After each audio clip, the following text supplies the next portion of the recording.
ஒரு குட்டி கதையிலேருந்து ஆரம்பிப்போமா?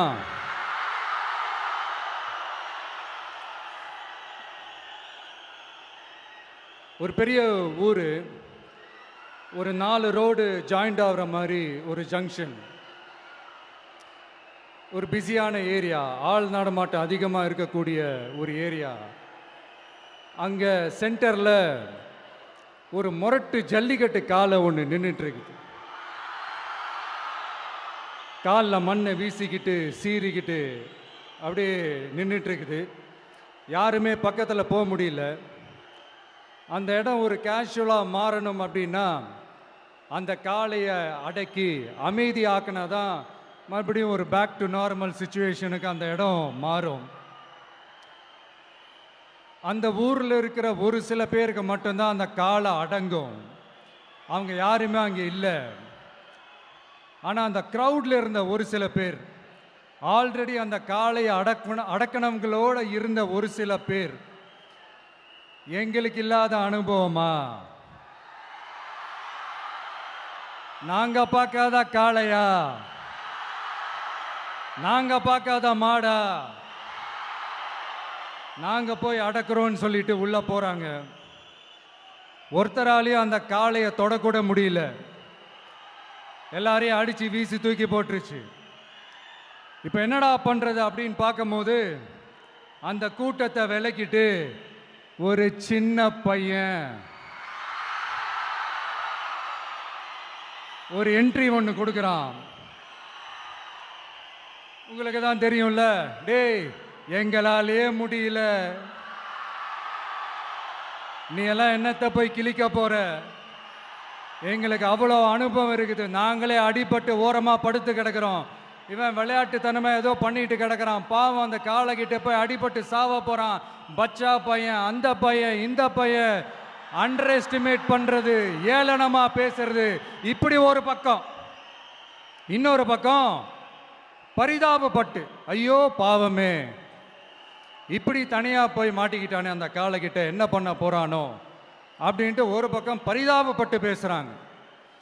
அந்த சின்ன பையன் எதுவுமே காதலையே போட்டுக்காம 2 பாக்கெட்லையும் கையை விட்டுக்கிட்டு ஸ்டைலா கெத்தா தில்லா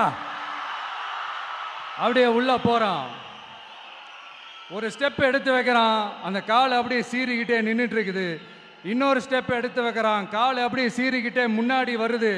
மக்கள் எல்லாரும் பதட்டத்தோடு அப்படியே பார்த்துட்டு இருக்கிறாங்க. இன்னொரு ஸ்டெப் எடுத்து வைக்கிறான், காலை அப்படியே முட்டை வரும்போது பாக்கெட்டுக்குள்ள மறைச்சி வச்சிருந்த 2 புல்லுக்கட்டு அதை அந்த காளை கிட்ட காட்டுறான். காளை அப்படியே சடனாக வந்து நின்று அது மூடெல்லாம் மாறி அந்த புல்லுக்கட்டை சாப்பிட ஆரம்பிச்சிருச்சு. அந்த சின்ன பையனும் அந்த காளையை அப்படியே தடவிக்கிட்டு வரான். காளையும் பக்கத்தில் ஒரு குழந்தை மாதிரி நடந்து வந்துக்கிட்டு வருது. பக்கத்தில் இருந்த ஒரு வயல்வெளியில் அந்த காளையை மேய விட்டுட்டு வரான். மக்கள் எல்லாரும் அந்த பையனை ஆச்சரியமாக பார்க்குறாங்க. அந்த அடிபட்டு கிடந்த அந்த அனுபவசாலிங்க தலையை தொங்க போட்டு நின்றுட்டு இருக்கிறாங்க. ஏன்னா பேசின பேச்சு அப்படி. வாய் இருக்குன்றதுக்காக நக்கலுமா நையாண்டியுமா நச நச நச நசன் ஒரே பேச்சு. என்ன பண்ணுறது, தலையை குனிஞ்சு அப்படியே நின்றுட்டு இருக்கிறாங்க. அங்கே ஒரு பெரியவர் வர்றார். வந்து அந்த பையன்கிட்ட கேட்குறாரு, எப்படிப்பா இப்படி ஒரு முரட்டு காலை சீறிட்டு நின்றுட்டு இருந்தது, எப்படி அந்த காளையை அடக்கின அப்படின்னு கேட்டதுக்கு அந்த பையன் சொல்கிறான், ஐயா எனக்கு அந்த காளையை பார்த்தா கோபமாக இருந்த மாதிரிலாம் எனக்கு தெரியல, அந்த காலை பசியோடு இருந்த மாதிரி இருந்தது. அதனால தான் அந்த புல்லுக்கட்டை காமிச்சவொடனே ஓகே நமக்கு தேவையானது கிடச்சிருச்சு அப்படின்னோடனே அந்த புல்லுக்கட்டை சாப்பிட்டுட்டு நம்மளோட அப்படியே ஜாலியாக வாக்கிங் வந்துருச்சு அப்படின்னு சொன்னான். இதை கேட்ட அந்த பெரியவர் சொன்னாரா,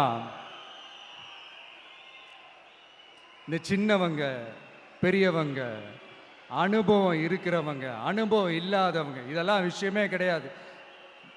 யாராக இருந்தாலும் அந்த சூழலுக்கு ஏற்ற மாதிரி அந்த சிச்சுவேஷனுக்கு தகுந்த மாதிரி என்ன பண்ணி அந்த ப்ராப்ளமை சால்வ் பண்ணுறான், ஏது பண்ணி அந்த ப்ராப்ளமை சால்வ் பண்ணுறான், அதுதான் விஷயமே, அதுதான் மேட்ரு.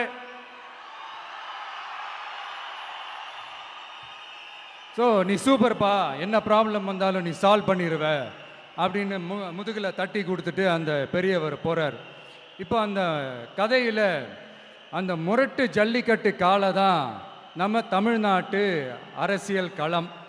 அந்த பெரியவர் தான் நம்ம தமிழக மக்கள். அந்த பாக்கெட்டுக்குள்ள ஸ்டைலா தில்லா கெத்தா ஒருத்தன் உள்ள வந்தான் பாருங்க, அவன்தான்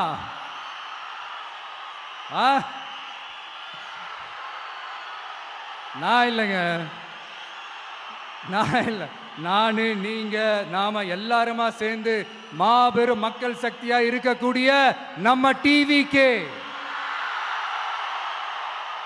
அதுதான் அந்த சின்ன பையன்.